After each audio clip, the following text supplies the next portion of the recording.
For 3 years, the town believed Dr. Marcus Hale, Hawthorne Bend's celebrated emergency surgeon, had died in a boating accident. Only one person never believed it: Evelyn Blackwood, the brilliant behavioral psychologist who loved him. The river gave back shattered pieces of the boat, but never the body. The case was closed. The town moved on. But Evelyn did not. Every night she sat with her leather journal, flipping through pages filled with Marcus, habits, fears, motives. If he ran, he's running from something or someone. The someone used to be her. Not anymore. In Austin, Texas, under the name Daniel Moss, Marcus lived quietly, working as a night shift medical tech. He avoided cameras, crowds, conversations. But one thing he couldn't avoid: guilt. Some nights he saw Evelyn in his dreams, standing in the dark, her eyes full of betrayal. He whispered into the empty room, "You weren't supposed to find out." Then one night outside his workplace, Daniel saw a raven-black SUV parked across the street. Engine off. Headlights dim. He felt the chill. That familiar dread. He walked home faster. But the SUV didn't follow. Still, the feeling stayed. Evelyn had followed a trail nobody else could have pieced together. Tiny transactions, old medical contacts, Marcus, obsession with anonymity. Finally, she found it. A burner phone. A message sent at 2:17 a.m. Unknown number. Just one line. "Did you really think I'd stop looking?" Marcus froze. He dropped the phone. His hands shook violently. She'd found him. After 3 years. She found him. Marcus didn't pack much, just clothes, fake IDs, cash. He left Austin before dawn, driving west into New Mexico, then north into the endless emptiness of Wyoming. He thought he could lose her. He thought the country was big enough. At a gas station in a forgotten town, he caught his reflection in the car window, tired, hollow, broken. "She won't follow me here," he muttered. He convinced himself. He believed it. And when he crossed into Montana, he felt a strange relief, like he'd finally outrun the ghost of his past. He wasn't afraid anymore. He even smiled. For the first time in years. She didn't have to. She was already ahead of him. 3 weeks earlier, she had predicted his move. Using his patterns. His escape behavior. His psychology. She knew he'd go somewhere cold. Quiet. Empty. A place where people vanished easily. She waited in Silver Creek, a tiny town with one road in and one road out. She waited patiently. Silently. Like a storm building at the edge of the sky. Marcus checked into a rundown roadside motel with flickering lights and a sign that buzzed in the wind. He dragged his bags to room 12, exhausted, believing, finally, that he was safe. The door creaked open. Everything inside looked normal. Except one thing. A small, leather-bound journal lying on the bed. He recognized it instantly. Evelyn's handwriting. Evelyn's journal. He opened it with trembling fingers. Page after page detailed his movements. States. Towns. Motels. License plates. Receipts. And on the final page, "You ran. I learned. You hid. I grew darker." His breath caught. Someone stepped into the doorway behind him, silent, like a shadow made flesh. A woman's silhouette. Unmistakable. Evelyn. But her voice stayed calm, cold, precise. "Hello, Marcus." He dropped the journal. Fell to the floor. Backed away. "Evelyn, please, I didn't mean." "You never do." She stepped closer. He reached for the door. She let him run. She wanted him to. Marcus fled that night, through the woods, across the highway, into the mountains. Storm clouds swallowed him whole. When the sheriff searched in the morning, they found only his phone, a trail of footprints. And then nothing. Marcus Hale was gone. Not dead. Just vanished. The town whispered again. Some said he froze. Some said he drowned. Some said he simply disappeared into the wilderness. Only Evelyn knew the truth. He was alive. She let him believe he escaped. But she knew every step he took. Every place he'd try next. Every fear that kept him moving. She whispered into the wind. Run as far as you want, Marcus. This time, I'm not seeking closure. I'm seeking justice. Her eyes glowed with a quiet, patient fury. And I always finish what I start. The sheriff said it first. No body. No blood. No clue. Just footprints that vanished into the frost before the tree lines swallowed them whole. Marcus Hale was officially missing. But Evelyn knew better. Marcus didn't disappear. He escaped. Again. And the worst part, she wanted him to think he had. Because panic runs wild. But hope makes prey predictable. Evelyn returned to Austin first. She didn't chase trails. She chased patterns. Marcus always ran to what felt safe to him. Hospitals. Temporary housing near medical facilities. Night jobs where nobody asked questions. She flagged shift postings with low screening standards. Cross-referenced them with new temp staff hires. One name kept surfacing. Daniel Moss. Her breath steadied. Same alias he'd used before. He wasn't creative. Just desperate. 3 weeks later, Marcus found work at Glacier Valley Medical Transport, outside Kalispell. He kept his head down. No photos online. No friends. Cash payments only. Yet fear followed him everywhere. Every shadow. Every passing car. In the mirror of a gas station bathroom, he hardly recognized his own eyes. Too sharp. Too hunted. She's not real, he whispered. But his voice had started to crack when he said the lie. Evelyn never alerted authorities. Not yet. If law enforcement closed the net too fast, Marcus would vanish into deeper darkness. She wanted him contained, not scattered. So she mailed exactly one thing to Glacier Valley Medical Transport. An envelope. Inside, a torn page of her journal photocopied. It read, Fear forces two choices, freeze or run faster. No signature. No fingerprints. Just a reminder.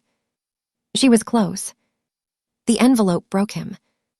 Marcus quit his job that afternoon. Left without notice. Packed again. Changed towns. Changed motels. Changed names. He moved east this time, South Dakota, then Nebraska, zigzagging, trying to erase his trail. But every escape creates noise. ATM withdrawals. Rental agreements. State highway toll cameras. And Evelyn had access to private data monitoring firms from her previous work. He was lighting beacons behind himself without even knowing it. She never followed him directly. She appeared near him, like a rumor wearing a face. He saw a black SUV parked 1 block from his motel in Cheyenne. He thought he recognized her outline inside a diner window in North Platte. But when he ran outside, nothing. No vehicle. No woman. No proof. Paranoia became his shadow. He started sleeping with the lights on. Started taking 5 showers a day, scrubbing himself raw like guilt could be peeled off. On a burner phone, Marcus began leaving voicemails, confessing without realizing who might hear. I never wanted her hurt. She wasn't supposed to stay trapped. I panicked, I ran. Evelyn intercepted the messages through data leases tied to burner exchanges. She cataloged every word. Each one built her final trap. She created a fake job posting. Emergency, field medical director. Rapid Response Unit, St. Louis. Marcus noticed immediately. High pay. Night shifts. Minimal background verification. Connected to the kind of work he knew. The posting was tagged within 48 hours. Application submitted, Daniel Moss. Hook set. Evelyn drove to St. Louis and took a room across from the medical transport offices. She didn't rush. She didn't fear. She waited, watching the elevators, the parking garage, the back staircases. This hunt was never about catching him off guard. It was about letting him walk directly into her field of control. The night Daniel Moss finally arrived, she saw his reflection seconds before she saw his face. Older, thinner, eyes hollowed by fear. He stepped through the front door of the building and paused. Something in the air shifted. Instinct screamed at him. He turned slowly. Across the street, through tinted glass, Evelyn stood still, watching, not smiling, not hiding, just visible enough to be unmistakable. Their eyes locked. Marcus dropped his bag and ran. Again. Run, Evelyn whispered to no one. That's the only part of you that still belongs to me. Evelyn sifted through what little Marcus had left behind. A motel receipt from Grand Island, Nebraska. A disposable phone, burned to factory settings. A hastily scribbled notebook with numbers and initials. One line caught her eye. It's not her fault. It's all going to work out. Her stomach twisted. He had left a breadcrumb for someone or something. She traced the notebook entries, cross-referencing the initials with social media and public records. Every trail led back to a single entity, a private home in rural Missouri. ACTII, the house in the woods. The house was isolated. 2 stories, peeling white paint, a yard overgrown with weeds. The kind of place that might hide secrets or horrors. Evelyn parked her car down the road and watched. Windows flickered with light from a single lamp. Shadows moved. A figure appeared at the door. Not Marcus. A young woman, frightened, hesitant, holding a small backpack. Evelyn's instincts sharpened. He wasn't running just to hide. He was protecting her. Evelyn approached carefully, not showing fear. Are you with him? She asked the girl. The girl's voice trembled. His name isn't really Marcus. It's Daniel. He keeps saying he's keeping me safe, but I don't know from what. Evelyn's jaw tightened. The pieces fell into place. Daniel's escape wasn't random. It wasn't panic. It was covering a secret from someone worse than him, or at least something he couldn't control. He hadn't just taken. He had hidden. The girl handed Evelyn a crumpled folder. Sketches, notes, receipts, phone photos, all linking Daniel to a series of fraudulent medical transport operations. Patients moved illegally, insurance claims falsified, dangerous shortcuts. He hadn't only stolen from Evelyn before. Now he was using his skills to manipulate lives for profit. Evelyn stepped back from the house. She realized the gravity of what she faced. Marcus/Daniel wasn't merely a con artist. He had been moving people, money, and information in ways that could ruin lives. And the girl, she was collateral, trapped in his web of lies and fear. Her revenge wasn't just personal anymore. It had higher stakes. She had to be precise. She had to be invisible. She had to control the narrative before he ever realized she knew the full story. Back at the hotel, Evelyn laid out everything. Maps, photos, receipts, digital traces. Each breadcrumb Daniel left had a pattern. Every hiding spot, every fake name, every safe job predictable if you knew how he thought. And now she did. Step 1, isolate him. Step 2, force him to make a mistake. Step 3, ensure the world saw the truth, all of it. She sent a single, untraceable message to an unknown number. He's here. Do not let him leave. I have proof. Daniel's world was about to collapse, and this time there would be no running. Outside, the rain fell harder. The streets reflected red and yellow neon in slick puddles. Evelyn watched her reflection in the window. She wasn't just hunting a man anymore. She was dismantling a monster's entire shadow. And Daniel had no idea she had seen everything. The storm was coming. And this time, it would find him. Rain had stopped, leaving the streets slick and reflective under the glow of streetlights. Evelyn's eyes scanned the quiet neighborhood from her parked car. The house Daniel had been hiding in was now empty, or so it seemed. Every step, every decision had led to this. She wasn't just hunting him anymore. She was orchestrating a cage, a trap invisible until it snapped shut. Evelyn sent a message from a burner phone to Daniel's old alias. "I know what you've done. Meet me at the riverfront warehouse. Midnight, alone." It wasn't a threat. It was a calculated invitation. A place he knew well from past jobs, where he had thought himself untouchable. She prepared meticulously. Every exit blocked, every escape route planned. Cameras recording, unnoticed, feeding live to a private network. Digital evidence staged to appear accidental, his own mistakes trapping him. She didn't want to fight. She wanted control. The riverfront warehouse loomed in the fog. Empty shipping containers cast jagged shadows. Metal groaned as the wind whipped through gaps in the roof. Daniel arrived, tense, wary, convinced he had the upper hand. "Evelyn," he said, trying to sound casual. "You're not supposed to know where I am," she replied, calm, letting him take the first step. He circled, checking exits. Every shadow seemed suspicious, every sound amplified in his paranoia. "You think this is a game," he muttered. "It's over, Daniel," she said. "I've seen everything. Every lie, every step, every person you hurt." Daniel laughed nervously, inching toward a forklift, always ready to make a quick getaway. Evelyn's finger hovered over a remote control. A floodlight snapped on, blinding him. From hidden cameras, his own reflection was projected on walls. Every lie, every illicit transaction he had recorded himself doing, now displayed in real time. "You think you can outrun the truth," she whispered. He spun, panic overtaking confidence.